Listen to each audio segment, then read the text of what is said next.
Hey students, welcome back to my YouTube channel. आज मैं आप लोगों के लिए बीएससी सेकेंड ईयर बॉटनी का एक इम्पॉर्टेंट टॉपिक लेकर आई हूँ, विभज्योतक मेरिस्मेटिक टिश्यू। प्रभाजी उत्तक या विभज्योतक कोशिकाओं के वैसे समूह होते हैं जिनमें लगातार विभाजन हो रहा होता है। विभाजन का मतलब होता है भाग, ठीक है, अथवा जिसमें विभाजन की क्षमता सन्निहित होती है, जिसमें विभाजन की क्षमता बहुत ज़्यादा होती है। इनकी कोशिकाएं गोलाकार, अंडाकार, बहुभुजीय अथवा आयताकार एवं अंतरकोशिकीय अवकाश तथा रिक्तिकाओं रहित होती है। रहित का मतलब होता है नहीं, ठीक है।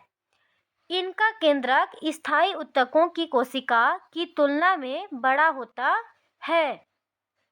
स्थायी उत्तक का जो केंद्रक रहता है, जो सेंटर रहता है, उससे विभज्योतक का उत्तक का केंद्रक बड़ा होता है।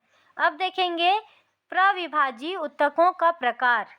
विभज्योतक की उत्पत्ति, स्थिति, विकास तथा कार्य के आधार पर अलग अलग प्रकारों में बांटा जा सकता है।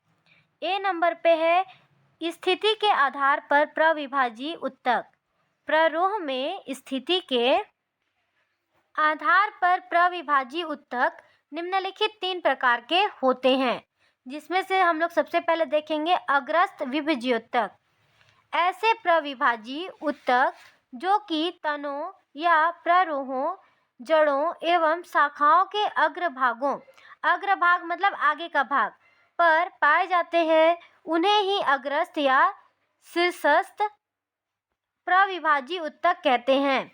इनकी क्रियाशीलता के कारण ही लंबाई में वृद्धि होती है। जैसे जैसे ये काम करते हैं वैसे वैसे इनकी जो लंबाई है वो बढ़ती है। अब सेकेंड नंबर पे देखेंगे अंतर्वृष्ट प्रविभाजी। वास्तव में यह शीर्षस्थ विभज्योतक का ही एक भाग है, जो कि शीर्षस्थ प्रविभाजी की वृद्धि के कारण, जब ये बढ़ता है शीर्षस्थ प्रविभाजी, उसके कारण उससे अलग हो जाता है तथा स्थायी उत्तकों के मध्य विभज्योतकी उत्तकों के रूप में बचा रहता है। यह उत्तक पर्वों के आधार पर, पर्वों के बेस पर, उदाहरण घासें एवं गेहूं, अथवा पत्ती के आधार पर, उदाहरण पाइनस, अथवा पर्व संधियों के आधार पर पाया जाता है, उदाहरण पुदीना। यह उत्तक अस्थायी होते हैं, लेकिन बाद में ये स्थायी उत्तकों में परिवर्तित हो जाते हैं। अस्थायी का मतलब है वो परमानेंट वहाँ नहीं रहते हैं, और स्थायी का मतलब है कि वो परमानेंट हो जाते हैं।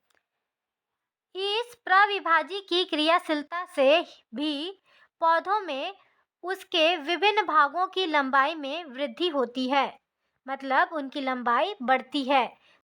थर्ड नंबर पे देखेंगे पार्श्व प्रविभाजी। ये विभज्योतक जड़ों एवं तनों के पार्श्वों में स्थित होते हैं।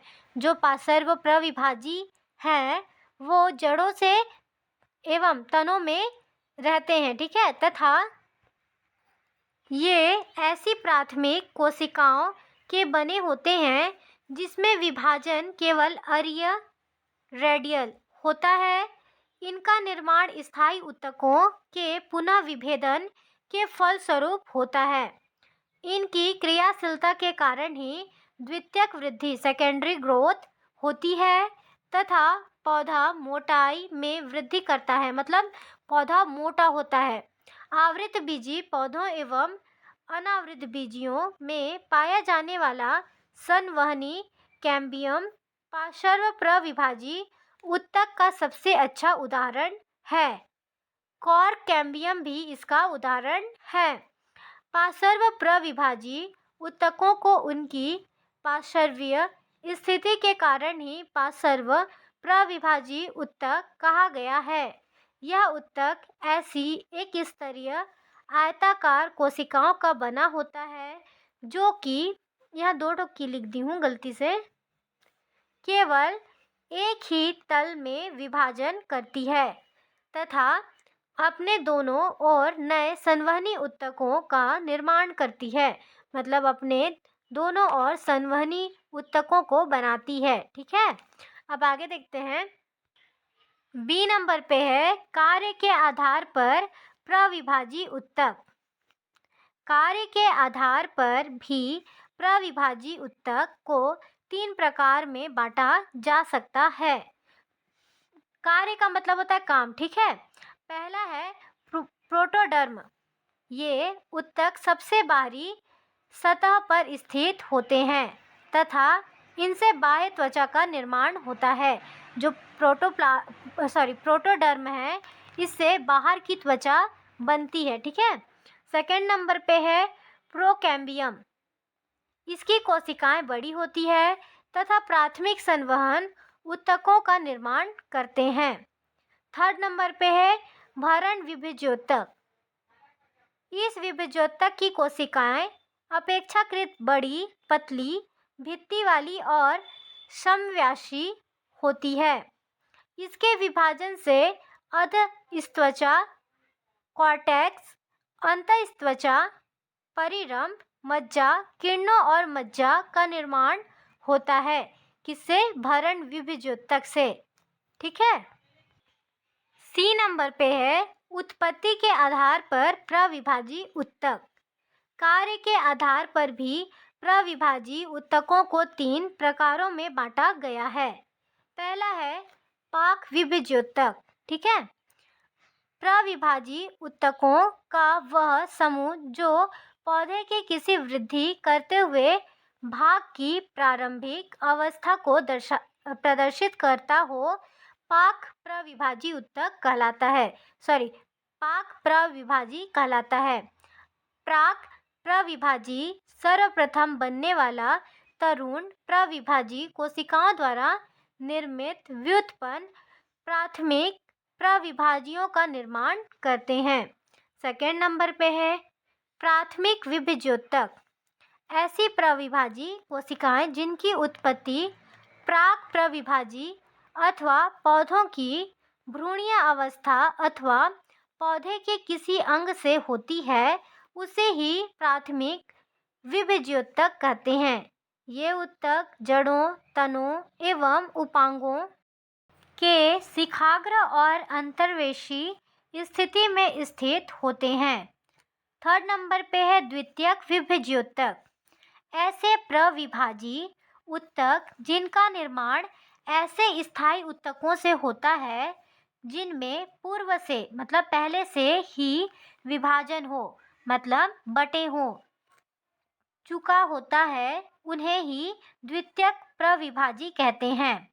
इस प्रकार के विभेज्योतक पौधों में प्रारंभ में नहीं होते बल्कि आवश्यकता अनुसार बाद में विकसित होते हैं। द्वितीयक ऊतकों का विकास कुछ प्राथमिक ऊतकों की कोशिकाओं में विभाजन की क्षमता आ जाने से होता है। उदाहरण, मूल का कैम्बियम, स्तंभ का अंतरापुलीय कैम्बियम तथा कार्क कैम्बियम। डी नंबर पे देखेंगे विभाजन के तल पर आधारित विभेज्योतक। पहला नंबर पे है स्थूल विभेज्योतक।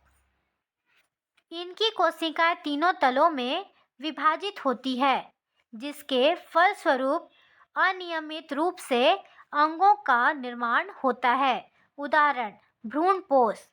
सेकंड नंबर पे है पट्ट का विभेज्योतक। ऐसे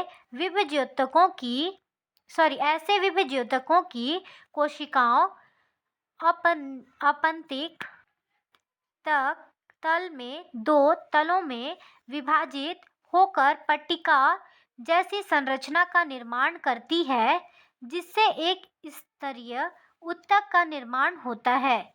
यह ऊतक बाह्य त्वचा, जो बाहर की त्वचा होती है, और सपाट पर्ण के बहुपंक्तिक फलक के निर्माण में क्रियाशील होता है। थर्ड नंबर पे है सीरा विभेज्योतक। इस प्रकार के प्रविभाजी कोशिकाओं में विभाजन लंबे अक्ष के समकोण पर अथवा अपनत तल पर होता है। फलस्वरूप समांतर पट्टियां बन जाती है। उदाहरण, तनों तथा जड़ों में मज्जा का विकास। अब देखेंगे विभज्योतक के कार्य, फंक्शन ऑफ मेरिस्टेम। विभज्योतक की सक्रियता के फलस्वरूप पादप अक्ष की लंबाई एवं मोटाई में वृद्धि होती है। इन्हीं की क्रियाशीलता पादप वृद्धि अवस्था पश्चात परिपक्व होकर प्रजनन अवस्था की ओर उन्मुखीकृत होता है। क्षति अथवा घावों में बनने की स्थिति में उस जगह को भरने का कार्य भी विभज्योतक ही करते हैं। हमारा टॉपिक यहीं ख़त्म हुआ। अगर आपको हमारे चैनल से हेल्प मिलती हो तो प्लीज़ हमारे चैनल को सब्सक्राइब करें और कमेंट कर बताएं कि नेक्स्ट वीडियो आपको किस टॉपिक पे चाहिए। Thank you.